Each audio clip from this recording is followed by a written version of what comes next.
Congratulations, Kristen. This is John from Lakeshore RV Center. I'm going to be doing a quick walk around with you on your camper.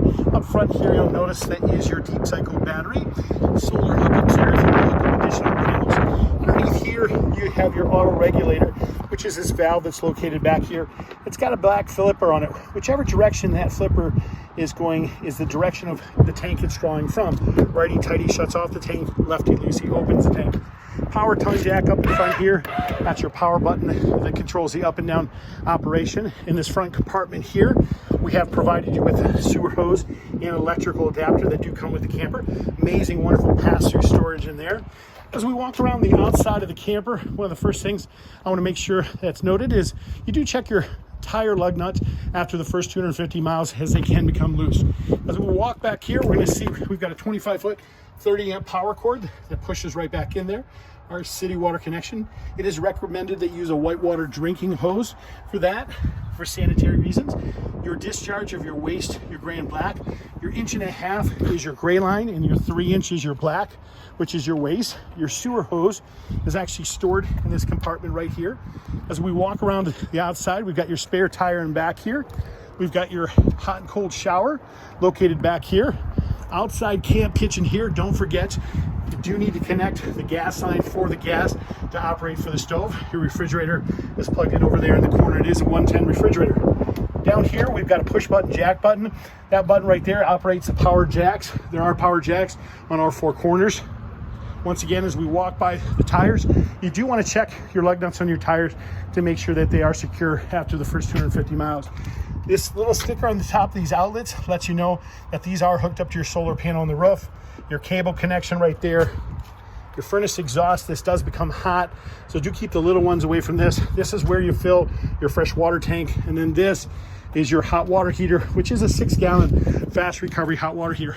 Let's walk inside and show you where your other controls are. Right up here, we've got your slide out control buttons for your slide out, as well as your awning, your tank levels, overhead lighting. That turns on our water heater, that turns on our water pump, and then our awning lights. Beautiful slide out here. We've got the power amplifier built in. That's what the green light is for right there. Our sound bar with our wireless remote for that as well. Overhead lights. Push in the center of the lights if there's not a light switch that's on the wall. When you go to operate your stove, real simple operation there. Fold back the cover first. Then one of the next things you want to do is make sure you twist this knob to the flame, and then boom, spark ignite it, and you're good to go.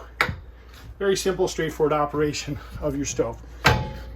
Your fan lights, your fan controls are right there. To operate your refrigerator, you simply hit the power button, activates that. I like to have it at 4 or 5. That's my temperature setting. You can run off gas or electric, whichever you prefer. Real straightforward. Your microwave, central air conditioning, that's a direct flood if you want to flood the main compartment here. To kick on that is central AC. All we simply have to do is go back to this, push this little thermostat a couple times, little snowflake appears. That's the indicator for air conditioning. The up and down arrow keys will give us our desired temperature, and notice our air conditioning is kicking on. We're on our furnace, we're gonna push one more time. Desired temperature, again, up and down arrow keys. And then to shut everything off, we'll push it one more time, and that'll shut everything down for us. Amazing bedroom back here for the kids. Foot flush for your toilet right there. There's a green light, you'll notice that's on that ground fault plug that also has a solar on top of it. If that plug is tripped, that green light won't appear, which means you'll lose some of your 110 power. So it's a good idea to make sure that that light's on if all of a sudden your 110 outlets for whatever reason aren't working. So your fuse box and breaker panel are located right down here. Simply just push that into the top, that'll open up. Your breakers are your 110, fuses are your 12 volt. Everything's marked and labeled for you. You also have a central vacuum system in this camper as well. That's located right down here. I handed you your keys earlier, and that is the basics on your new RV. You guys, this is John from Lakeshore RV Center. If you do have additional questions, we'd be happy to help you with anything you'd like to know. Please feel free to always give me a call. You can reach me on my personal cell phone number at 231-740-6225. Thank you and have a great day, and enjoy your new RV.